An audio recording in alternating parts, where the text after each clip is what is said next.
لله رب العالمين. الحمد لله الذي أرسل رسوله بالهدى ودين الحق ليظهره على الدين كله وكفى بالله شهيدا. أشهد أن لا إله إلا الله وحده لا شريك له وأشهد أن محمدا عبده ورسوله لا نبي بعده. قال الله تعالى في القرآن العزيز: أعوذ بالله من الشيطان الرجيم. بسم الله الرحمن الرحيم.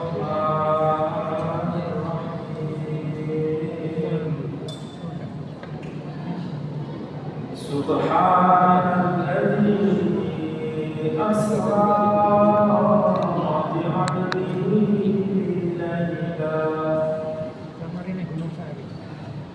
سبحان الذي أسرى بعبده ليلا من المسجد الحرام إلى المسجد الأقصى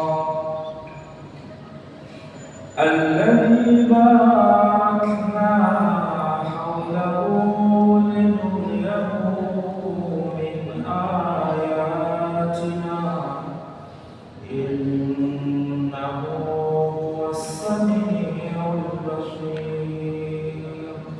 Al-Ayah Surah Al-Azim.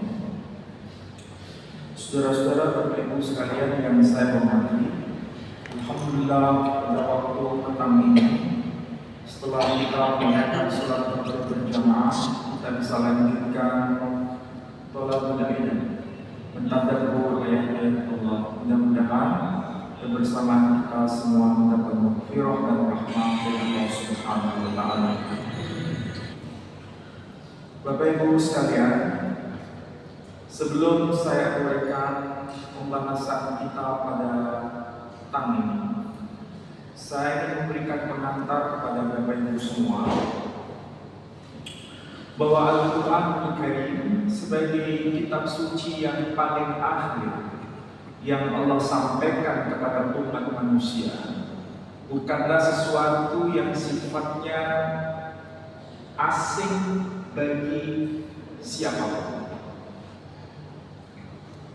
Semua umat manusia pasti mengenal agama. Al-Quran datang untuk menyempurnakan itu, dan risalah para nabi sebelum Nabi kita Muhammad SAW ada kaitan dengan Al-Quran itu sendiri.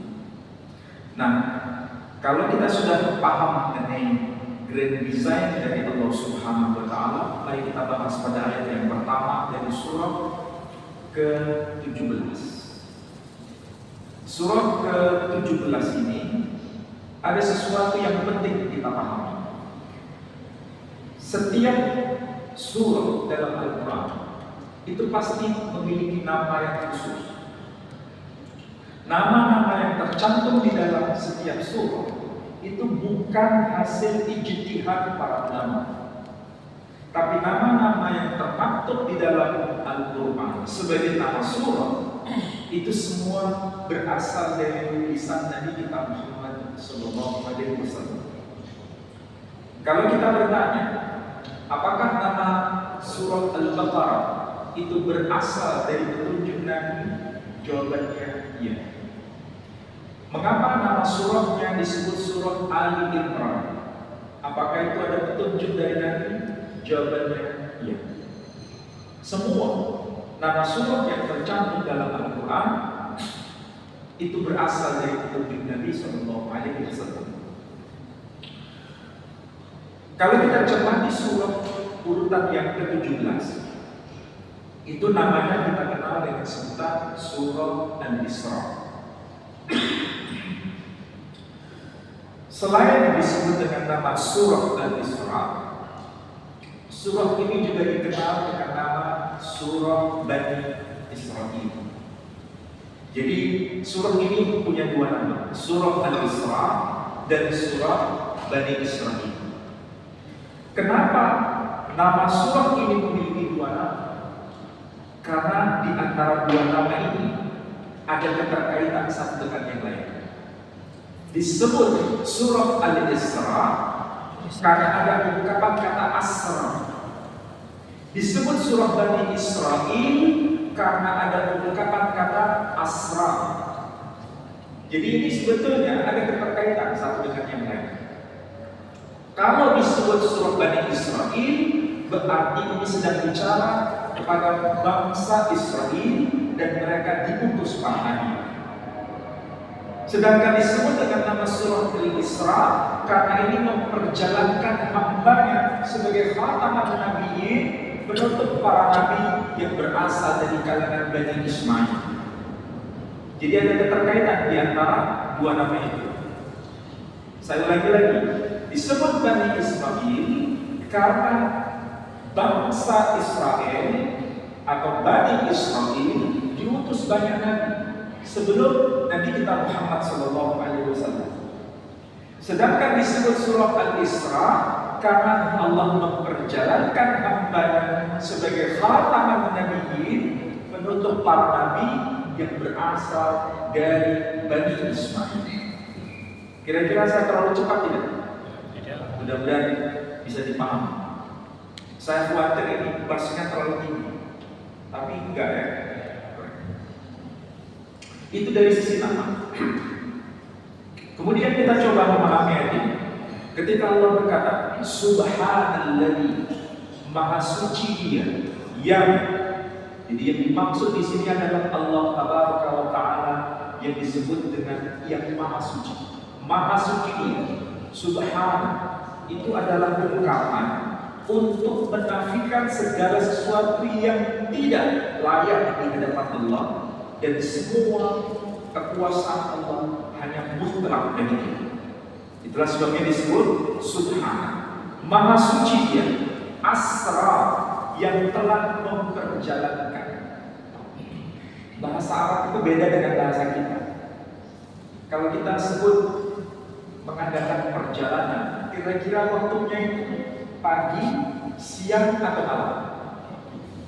Kalau saya sebut kita mengadakan perjalanan, bahasa kita, apakah itu waktunya sudah tertentu? Belum ada kepastian. Apakah pagi atau siang atau malam?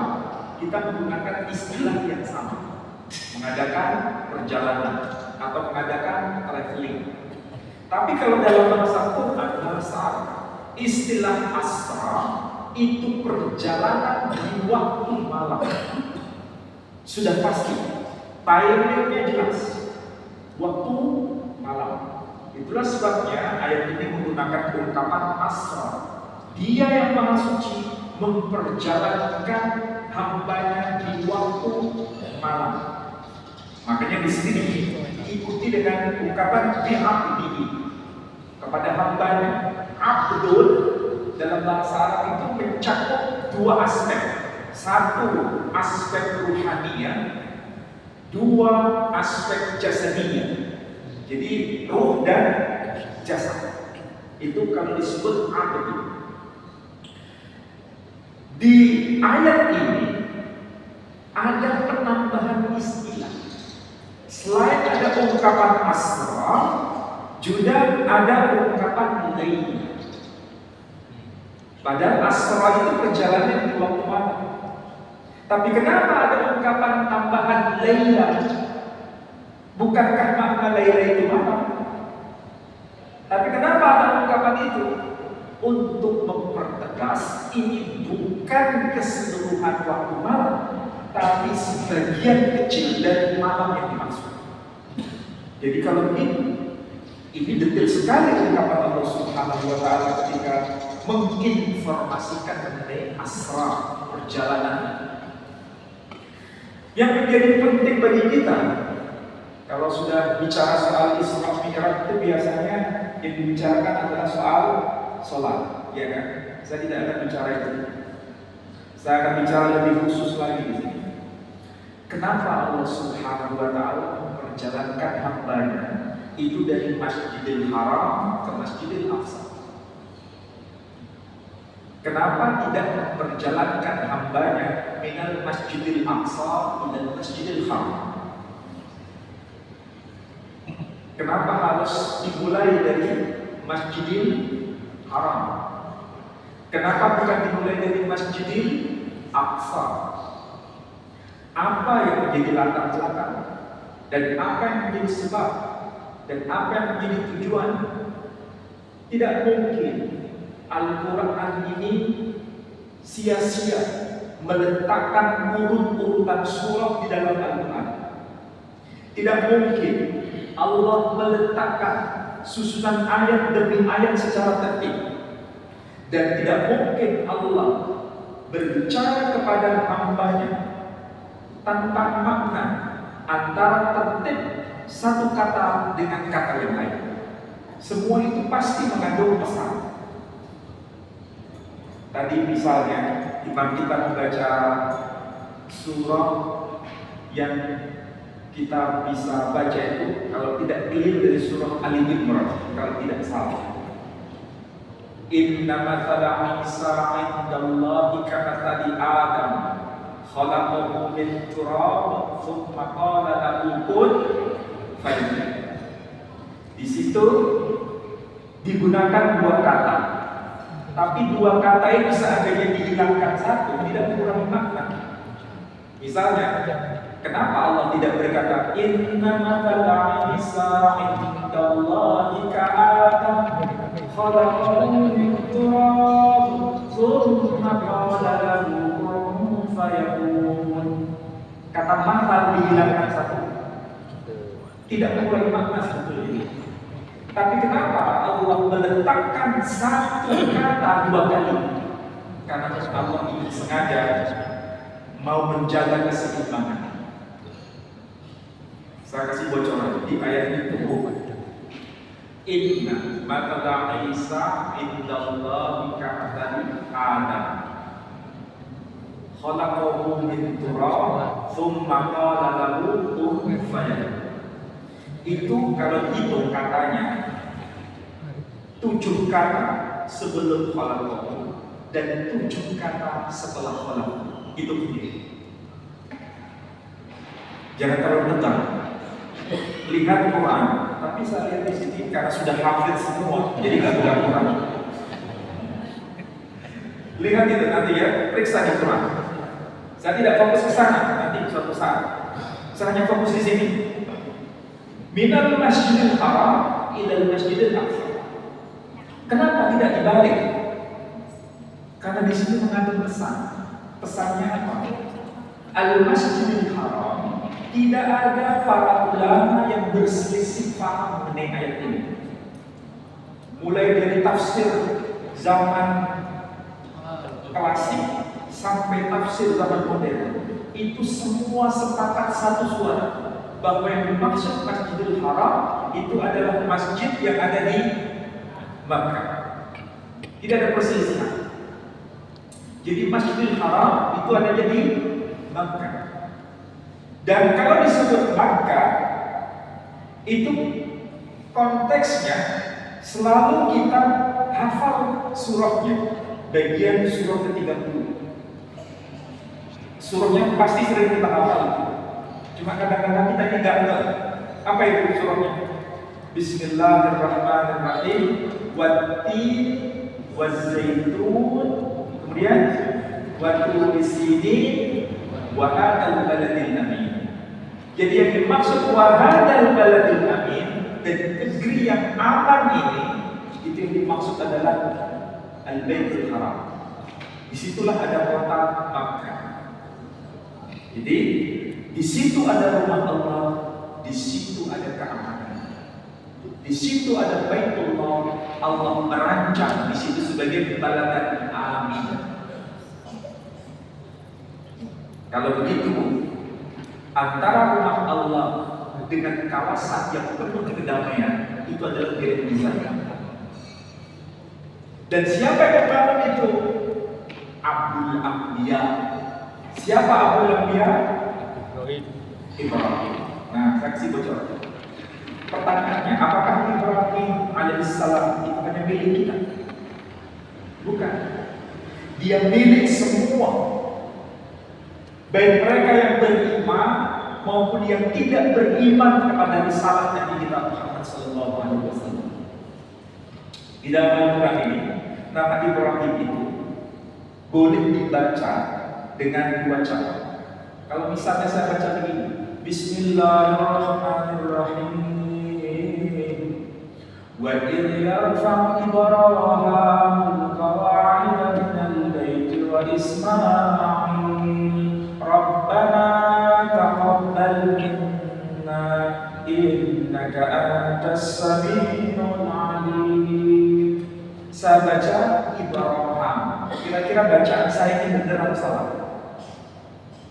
Saya tak siapa katakan salah. Itu bacaannya benar. Boleh dibaca wa in yarfa'u Ibrahim, boleh dibaca wa in yarfa'u Ibrahim. Jadi kalau imam sholat membaca wa in yarfa'u Ibrahim itu boleh. Ini bagian dari namanya qiraat sam'ah. Kalau Ibrahim itu bacaan Imam Hafiz. Tapi kalau dibaca Ibrahim, bacaan Imam Syu'bah. Dua-duanya benar. Ini pelajaran dari kita. Jangan ekstrim. Jangan menyalahkan kalau kita tidak tahu ilmunya. Allah sudah memberikan semacam toleransi. Menurut Quran sendiri boleh dibaca Ibrahim, boleh dibaca Ibrahim. Tidak perlu gegeran. Itu pelajaran berharga dalam Quran. Nah, Ibrahim atau Ibrahim ada termaktub dalam Quran kita. Tetapi ingat, sang tokoh ini namanya juga tertulis di dalam kitab saudara kita Muslim. Siapakah mereka? Katolik, Protestan, Ortodok, Yahudi, semua mengenal sang tokoh ini, tetapi bukan dikenal dengan nama Ibrahim, bukan dikenal dengan nama Ibrahim, tapi dikenal dengan nama Abraham. Jadi nama Abraham itu bahasa Ibrani, nama Ibrahim itu bahasa Arab, karena satu keluarga. Ibrahim, Abraham, Ibrahim itu satu keluarga, Arab dan Ibrani. Persis seperti antara orang Jawa dengan orang Madura, itu satu keluarga. Orang Madura kalau menyebut pintu, orang Jawa ya, kalau menyebut pintu apa? Lawang. Orang Madura menyebutnya labeng. Bendanya sama, yang satu disebut lawang, yang satu disebut labeng. Orang Jawa kalau menyebut waktu ini jam itu, waktu ini, kalau bahasa Jawa. Orang Madura tidak bisa mengatakan waktu ini, betonan. Jadi huruf W bergeser menjadi huruf B.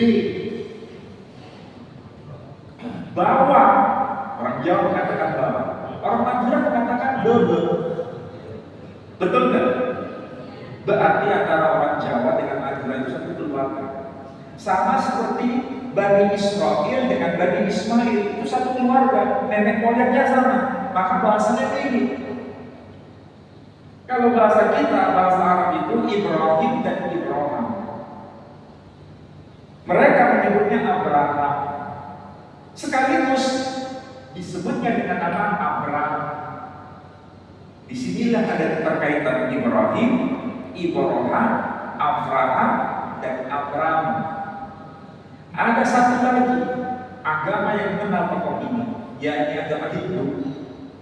Agama Hindu mengenal bukan dengan nama Ibrahim, ataupun Ibrahim, ataupun Abraham, ataupun Abraham, tapi mereka mengenal dengan nama Abiram. Saya punya kitabnya, namanya kitab Bhabhiswa Purana. Kitab Hindu itu kan banyak, ada Rigveda, Yajurveda, Samaveda, Atharvaveda. Ada Bhabhiswa Purana, ada Srimad Bhagavatam Purana, Brahmanda Purana, dan lain sebagainya. Ini menjadi bukti bahwa tokoh ini dikenal oleh semua. Siapa yang semua yang dimaksud? Semua. Yang mengaku sebagai orang yang beragama pasti kenal Allah. Kalau begitu kita tokoh kunci kan? Ini tokoh kunci. Makanya Allah memperjalankan hambanya dipakai sebagai simbol Baitul Haram karena ini bicara dari tokoh siapa yang mendirikan kota ini. Disitulah tokoh yang bernama Abraham atau Ibrahim diyakini sebagai tokoh suci dari semua. Kita mau nggak menjadi orang yang seperti Ibrahim, dikenal oleh semua, bukan dikenal oleh satu kelompok, tapi dikenal dan dikenal oleh semua? Pasti jawaban kita mau. Tapi bagaimana caranya? Bukankah kita ini dicontohkan setiap saat, bahkan baru saja kita lakukan sholat selalu baca Allahumma salli ala Muhammad wa ali Muhammad kama sallaita ala Ibrahim. Kita sering mengucapkan nama itu, tetapi kita tidak mengerti maksudnya. Kita menyebut nama itu bukan sekedar mengucapkan nama itu karena perintah Nabi, tetapi kita diperintahkan menyebut nama itu supaya kita mengambil pelajaran betapa penting tokoh ini untuk kita fotokopi dalam kehidupan kita. Itu yang seharusnya. Makanya perjalanan Isra itu dimulai dari Masjidil Haram, wilayah yang penuh damai, yang disebut Wat-tini waz-zaitun wa turi sinin wa hadal baladil amin. Itu kuncinya. Kemudian baru setelah itu menuju kawasan yang disebut Masjidil Aqsa. Secara harfiah Masjidil Aqsa itu masjid yang jauh. Masjid yang jauh. Itu secara bahasa. Tetapi kita mengenal dan para ulama menjelaskan dalam kitab tafsir, Masjidil Aqsa itu letaknya di Palestina. Sampai hari ini lokasinya masih terjaga. Itulah disebut Masjidil Aqsa. Pertanyaannya, di situ ada Baitullah juga, yang disebut, kita menyebutnya dengan sebutan Baitul Maqdis kalau bahasa Arabnya. Saudara kita non-Muslim menyebutnya dengan sebutan bukan Baitul Maqdis, tapi Bait Hamikdash. Nah, coba antara Baitul Maqdis dengan Bait Hamikdash bunyinya mirip dah? Mirip karena satu keluarga. Bait Hamikdash, Bait Al-Maqdis, mirip. Yang satu bahasa Arab, yang satu bahasa Ibrani. Siapa yang mendirikan? Dan siapa yang diperintahkan untuk membangun itu? Baitul Maqdis yang di Sono. Kalau yang di Mekah, Nabi Ibrahim. Kalau yang di Baitul Maqdis, siapa yang diperintahkan? Sulaiman. Nabi Sulaiman. Jadi yang diperintahkan itu adalah Nabi Sulaiman. Baitul Maqdis itu letaknya di kota mana? Baitul Maqdis sekarang ini letaknya di kota mana? Kalau Palestina itu wilayah besarnya, kotanya disebut Yerusalem. Okay. Kita sadarkan, nama itu pasti mengandung pesan. Kenapa namanya disebut Yerusalem? Yerusalem itu bahasa kita. Kalau bahasa Ibrani-nya Yerushalayim. Dari dua kata, Yeru itu artinya rumah atau wilayah. Shalayim dari kata shalom, artinya damai. Bahasa Arabnya salam. Jadi kalau begitu Yerusalem itu artinya wilayah damai secara harfiah. Dan di kota itu ditegakkan simbol ilahi. Apa itu? Bait Hamikdash, rumah Allah. Di mana ada rumah Allah, di situ ada damai. Siapa yang diperintahkan? Nabi Sulaiman. Apa makna nama Sulaiman? Sulaiman itu bahasa Arabnya, bahasa Ibrani-nya Shlomo. Shlomo dari kata Shalom, artinya apa? Salam. Jadi sekarang kita baru paham, ternyata nama kota itu kota damai. yang diperintahkan membangun rumah suci di kawasan itu adalah Raja Damai, Nabi Sulaiman. Inilah yang disebut dengan Grand Design yang ada di muka bumi. Tapi yang di muka bumi ini hanya miniatur sebetulnya. Ibaratnya KW1. Orinya di mana? Orinya di Solo. Dan Quran mengajarkan itu apa? Lahum darussalam inda rabbihim. Bagi mereka orang yang saleh ada surga bagi mereka yang disebut surga Darussalam. Itulah tempat yang dihuni oleh orang-orang yang saleh nanti. Jadi itulah yang ori, Darussalam. Dan apa makna Darussalam? Dar itu rumah, salam damai, rumah damai. Jadi di sana, di surga yang disebut Darussalam, tidak ada yang namanya caci maki. Tidak ada yang namanya di sana pertengkaran, percekcokan. Di sana yang ada adalah salam, salam, salam, alhamdulillah. Lihat di Quran. Di surga yang diungkapkan hanya salam dan alhamdulillah. Ini adalah bahasa simbol. Di Solo sebagai yang ori Darussalam, diturunkan di bumi sebagai KW-nya di dua tempat, diwakili oleh Baitul Maqdis di Yerusalem dan Mekah di yang tempat yang disebut Baladan Amin. Ini grand design. Makanya kadang-kadang kita ini kalau umroh atau haji, kenapa sering kita bertanya, boleh nggak di sana itu membunuh binatang? Jawabannya boleh nggak? Tidak boleh. Boleh nggak melakukan pertengkaran di sana? Tidak boleh. Boleh nggak melakukan percekcokan di sana? Tidak boleh. Itu hukum syariatnya, fikihnya. Tapi pernahkah kita bertanya kenapa ada aturan-aturan begitu? Apa tujuannya? Karena memang Allah ingin menciptakan itu sebagai bentuk simbol. Di tempat itu tidak boleh ada sesuatu yang sifatnya tidak berkenan selain dengan kata-kata salam dan alhamdulillah. Makanya mencabut tumbuhan di sana saja dilarang. Karena apa? Karena itu tujuannya supaya tidak membuat kerusakan. Cuma masalahnya kita yang sudah haji maupun yang sudah umroh di sana tidak melakukan percekcokan karena ada larangan. Tidak melakukan penipuan karena ada larangan. Kembali ke Surabaya, balik lagi.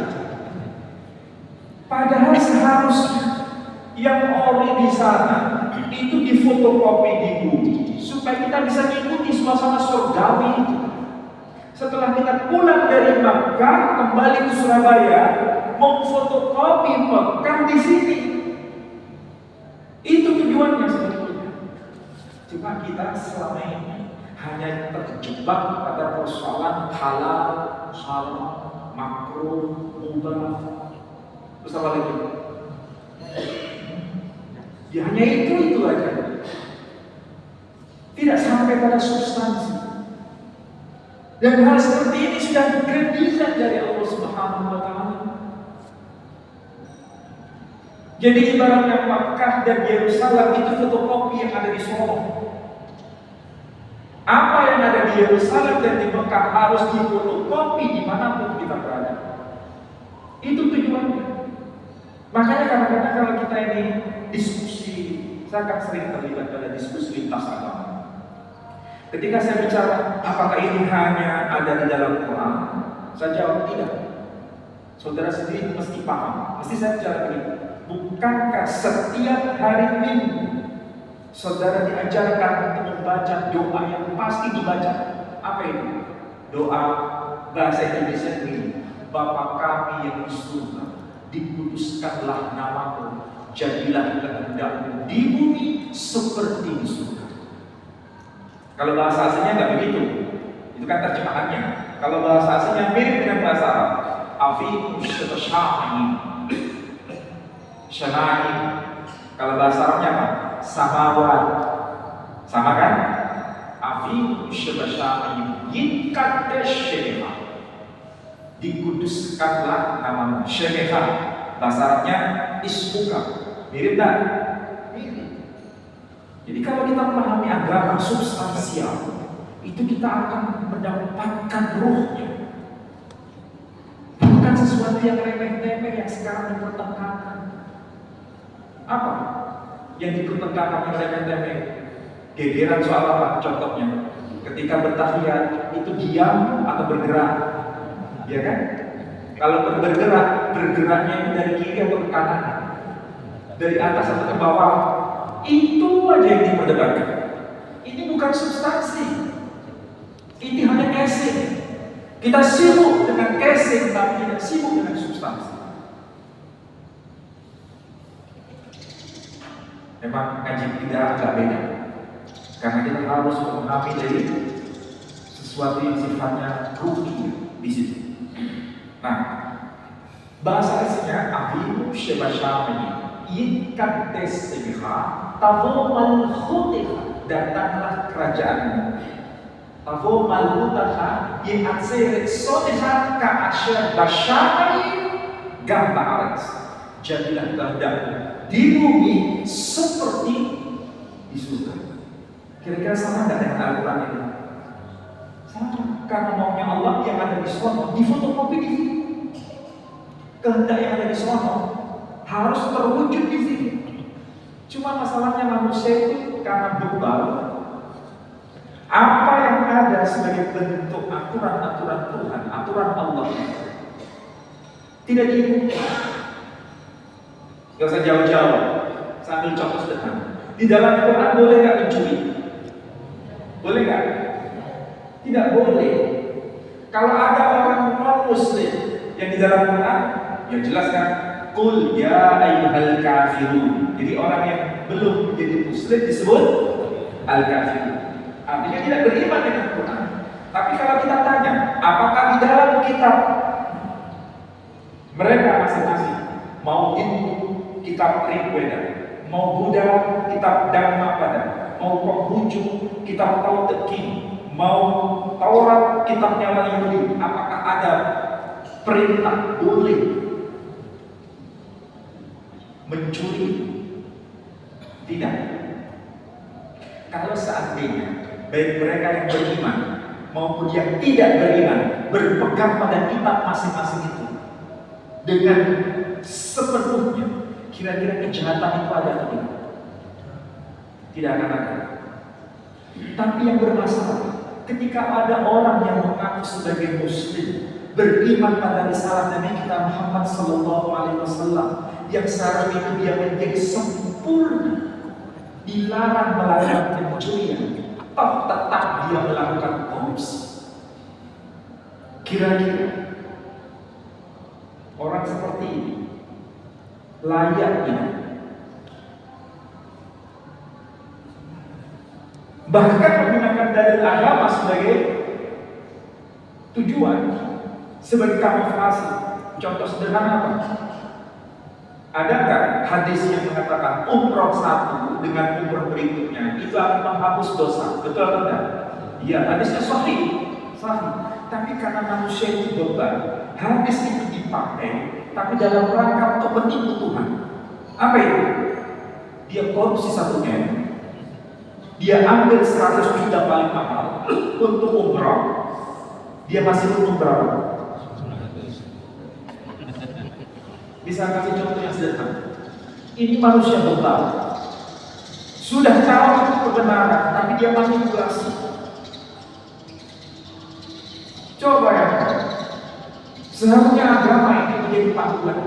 Cuma masalahnya kita yang kebanyakan ya menjadikan pembacaan Al-Quran kita ya, membaca Quran hanya mencari hadiah, bukan mencari hidayah. Kalau mencari hadiah tahu maksudnya? Mencari hadiah, mencari pahala. Satu huruf dihitung sekian kebaikan, satu surah dihitung sekian kebaikan. Hanya itu yang kita pikir. Mencari hadiah, bukan mencari hidayah. Padahal Quran diturunkan itu sebagai apa? Syahrul Ramadan alladzi unzila fihi al-Qur'an hudan lin-nas, sebagai petunjuk bagi manusia. Kalau orang berlomba-lomba one day one juice, berapa kali kita membaca Quran? Ada yang mengatakan 2 juz, bagus. 1 minggu berapa juz? 30 juz, bagus. Tapi ketika ditanya kamu ngerti nggak yang kamu baca? Kalau mengatakan tidak ngerti, berarti Quran tidak punya makna bagi kita.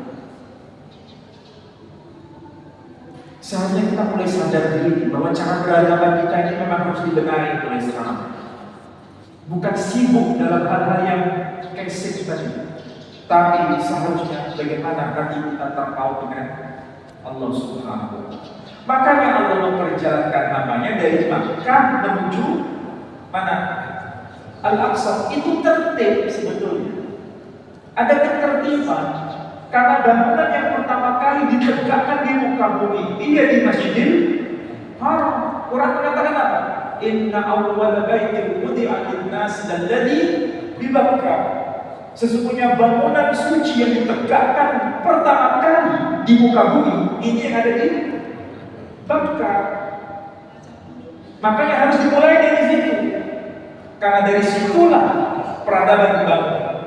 Dari situlah bibit kenabian mulai disebar. Dan dari situlah penutup para nabi mulai diisrakan. Disitulah ada yang disebut Abul Anbiya, dan disitulah ada yang disebut Khataman Nabi. Dari situ baru kemudian ke Masjidil Aqsa. Tidak dibalik. Kenapa sih Allah itu kok tertib kayak begitu? Karena memang Allah Ta'ala itu sebagai Murabbi. Makanya kita selalu baca ayat, dan itu wajib dibaca ayatnya. Apa itu? Alhamdulillahi Rabbil Alamin. Segala puji bagi Allah Rabb semua jagat semesta. Kenapa Allah menyebut dirinya sebagai Rabb? Kita menerjemahkannya Tuhan, tidak salah, tapi kurang jelas. Tuhan sebagai apa? Ternyata Rabb, dari kata Rabb itu muncul kata tarbiyah. Di sini kan ada biaya, ada UIN, ada fakultas tarbiyah. Apa artinya tarbiyah? Fakultas pendidikan. Karena tarbiyah itu diambil dari kata Rabb. Yang mendidik disebut murabbi. Kalau saya di sini posisinya sebagai murabbi, karena mendidik, mengawasi. Jadi kalau Allah menyatakan dirinya sebagai Rabb, itu berarti Allah yang mendidik kita, mengawasi kita, yang memberikan ujian bagi kita. Dan ujiannya itu tidak acak, ujiannya itu tertib. Sama seperti ujian di kampus atau ujian di sekolah. Kan ada semester 1, semester 2, nggak mungkin langsung semester 4, iya kan? Ujian apapun begitu. Sekolah juga begitu, dari TK ke SD, dari SD ke SMP, tertib. Allah juga begitu. Jadi Allah itu kalau menguji kita, menguji hambanya, itu tidak acak. Ada ketertiban. Dikasih ujian pertama, lulus, naik tingkat lagi. Ujian kedua, lulus, ujian ketiga, dan seterusnya. Itu karena Allah Maha Rahman kepada kita, supaya kita potensinya itu semakin baik. Kita ini setiap hari harus semakin baik levelnya, bukan stagnan, dan juga bukan mundur, tapi semakin naik. Kalau semakin naik, ujiannya semakin turun atau semakin naik? Semakin naik. Begitulah agama ini.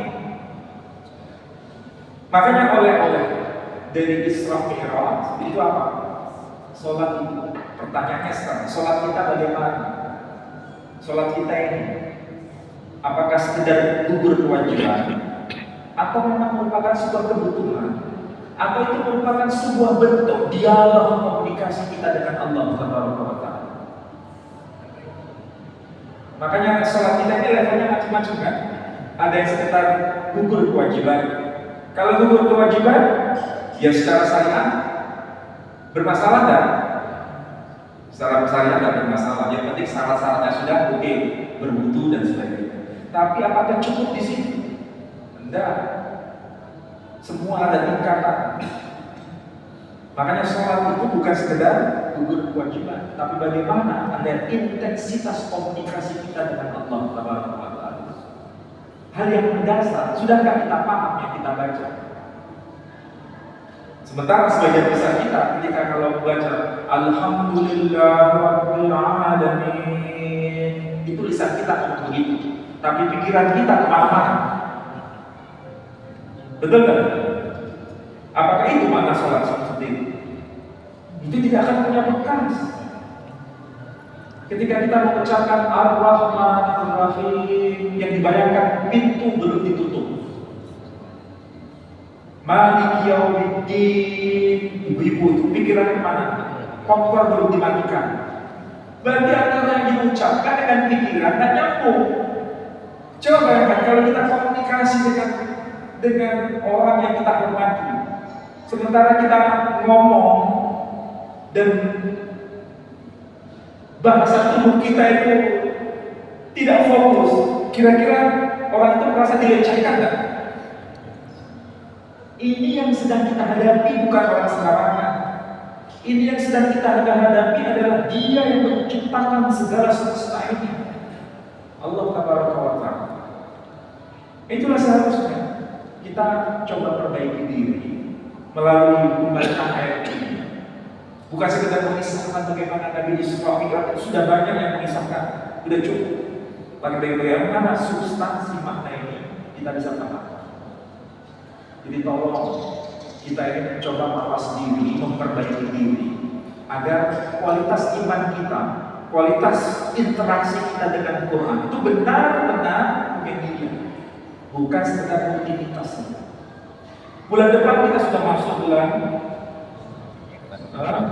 akhir ya, akhir bulan insya Allah sudah mulai persiapan kita.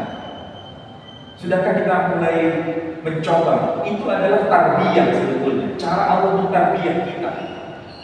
Sekali lagi, mentarbiyah itu berarti ada proses, sesuatu yang sifatnya bertahap, bukan to the point, tapi proses.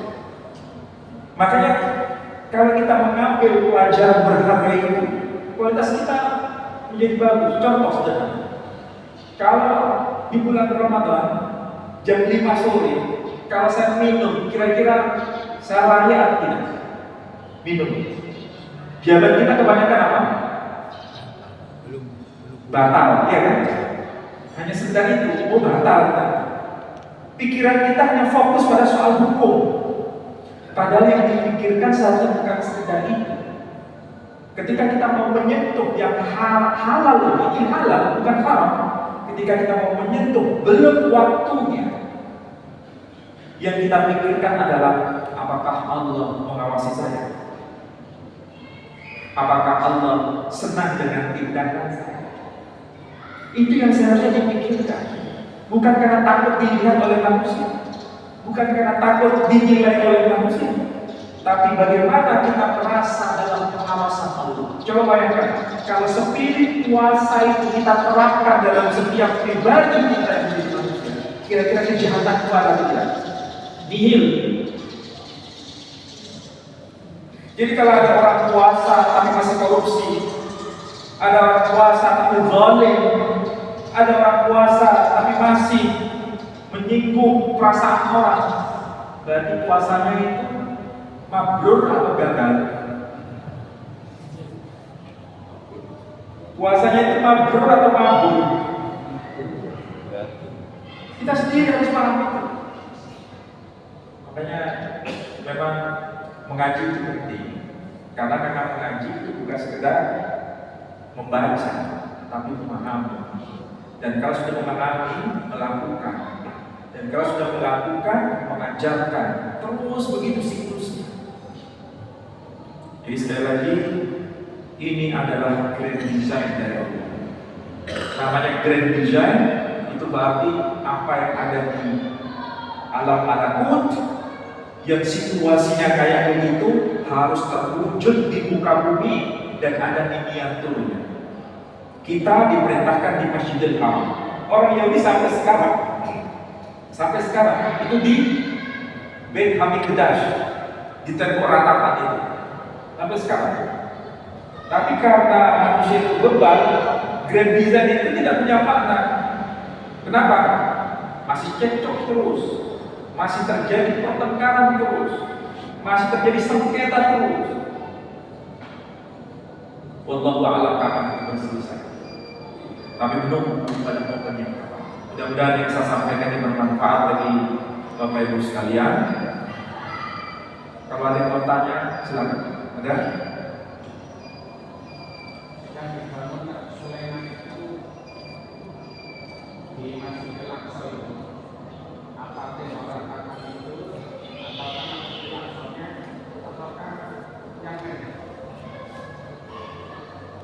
Ya, pertanyaan bagus. Jadi yang disebut Masjidil Aqsa itu sebetulnya kompleks besar. Kompleks besar. Kalau yang sekarang kita lihat, yang di tengah yang ada kubah emas itu ada yang disebut Bet Asti. Artinya pondasi, batu pondasi, tempat meletakkan tabut arah kiblat Nabi Musa waktu itu. Ya, yang ada di tengah. Makanya kalau ke Masjidil Aqsa kan di situ ada kayak batu besar. Di situ dulu Nabi menginjakkan kaki, baru kemudian naik ke Sidratul Muntaha. Itu arah kiblat.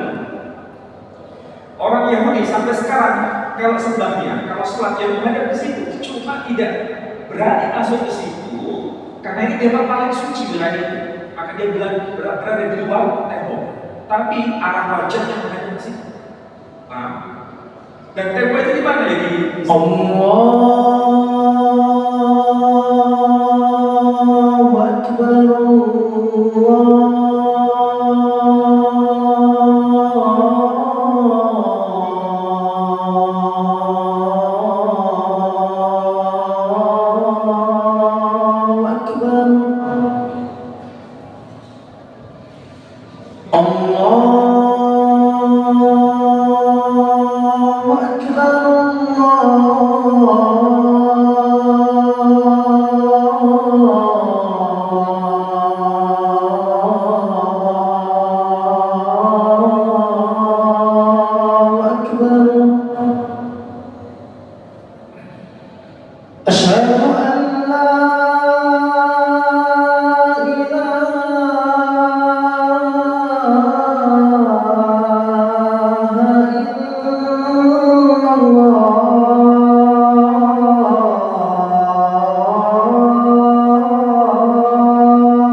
حي على الصلاة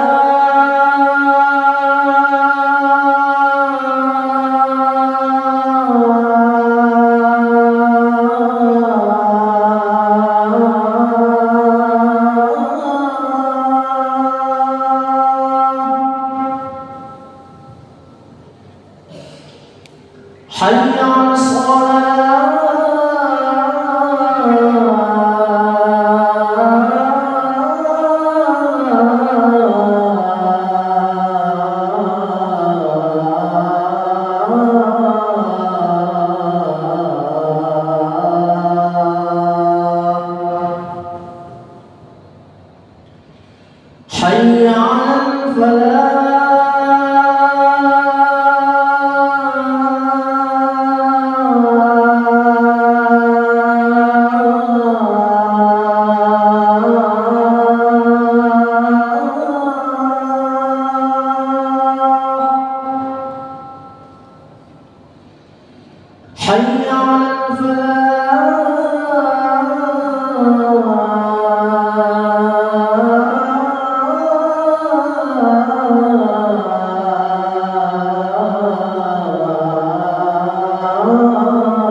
Baik, saya lanjutkan. Jadi yang dimaksud Baitul Maqdis atau Bait Hamikdas itu kompleks keseluruhan. Ada dua bangunan sebetulnya yang menjadi tempat sakral.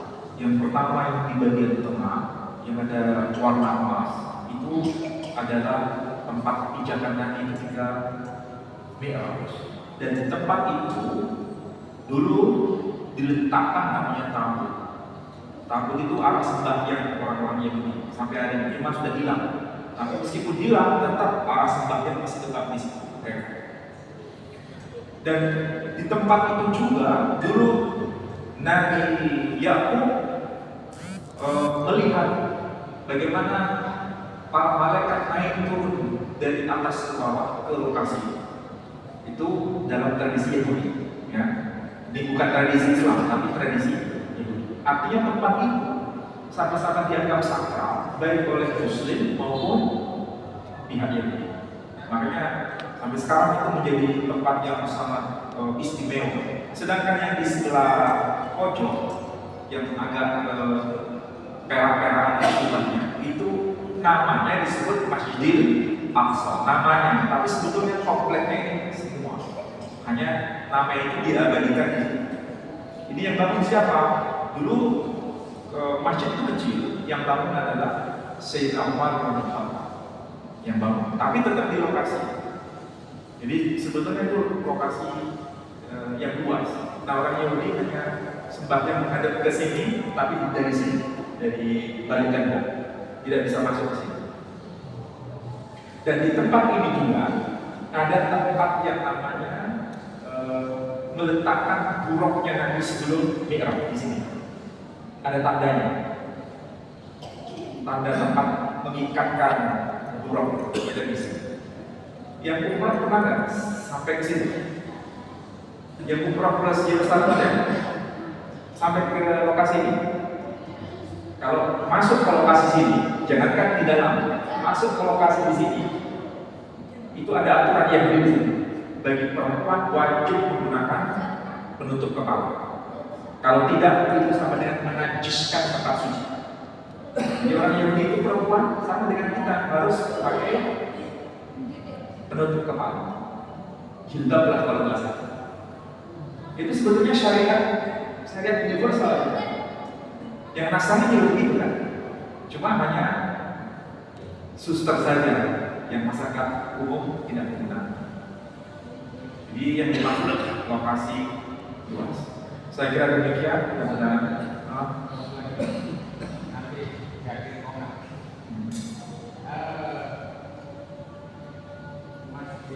Masjidil Haram ini kan masjid utama bersuara kan? Masjid utama pertama didirikan oleh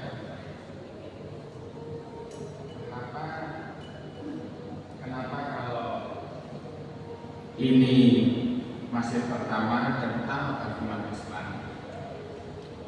Nabi Muhammad dengan para sahabatnya kan sempat kiblat itu ke Masjidil Aqsa Kenapa kok tidak langsung ke Masjidil Haram? Nah, berarti kan apa ada ceritanya di mana pas sempat kemudian kiblat umat Islam itu pertama-tama ke Masjidil Aqsa. Kenapa tidak langsung ke Masjidil Haram ketika itu? Pertanyaan bagus. Kira-kira jawabannya apa? Nanti kita baru paham. Allah itu maha suci. Tempat yang dibangun suci. Tapi karena tempat itu sudah dikotori dengan berhala, maka Allah belum izinkan di situ. Di situ masih ada 365 berhala, baik di luar Ka'bah maupun yang ada di dalam Ka'bah. Maka Allah belum izinkan sampai pada akhirnya baru kemudian menghadapkan ke arah Masjidil Haram. Jadi awalnya Baitullah yang ada di Makkah itu suci, tidak ada berhala. Tapi karena dikotori oleh tangan-tangan manusia, maka tercemar. Yang masih betul-betul terjaga itu di Masjidil Aqsa. Dan memang betul, namanya rumah suci Baitullah itu tidak boleh ada berhala. Jadi itu sama dengan penodaan terhadap rumah Allah, dilarang. Maka ketika Nabi menjadi Nabi di era awal itu kalau sholat ya perintahnya menghadap ke Masjidil Aqsa. Tapi sekaligus itu ada pesan sebetulnya bahwa risalah Nabi kita itu bukan risalah yang baru, tapi risalah lanjutan dari para Nabi sebelumnya. Yang orang yang dipahami itu. Oh iya, berarti menghadap ke Masjidil Aqsa. Berarti ini masih satu mata rantai. Tapi ketika berubah ke Masjidil Haram, mereka langsung sebagian menolak. Jadi itulah pesan sebetulnya di balik perintah mengubah arah kiblat. Makanya pengubahan arah kiblat itu ketika terjadi di mana? Di Madinah pada saat itu. Bayangkan ya, di Madinah itu. Ini kan Mekah di sini. Madinah itu di tengah sini. Ini kan selatan ya. Madinah di sini. Yerusalem kan di utara. Jadi waktu itu menghadap ke utara. Ketika ada perintah menghadap ke Masjidil Haram, berarti langsung balik berapa derajat itu? Dari utara ke selatan. Bayangkan ya, kalau sholat tiba-tiba berubah kayak gitu, sholatnya gimana itu? Bayangkan. Itu yang terjadi kan. Dan makanya kalau yang sholat di masjid kiblat lain itu kan ada dua kiblat.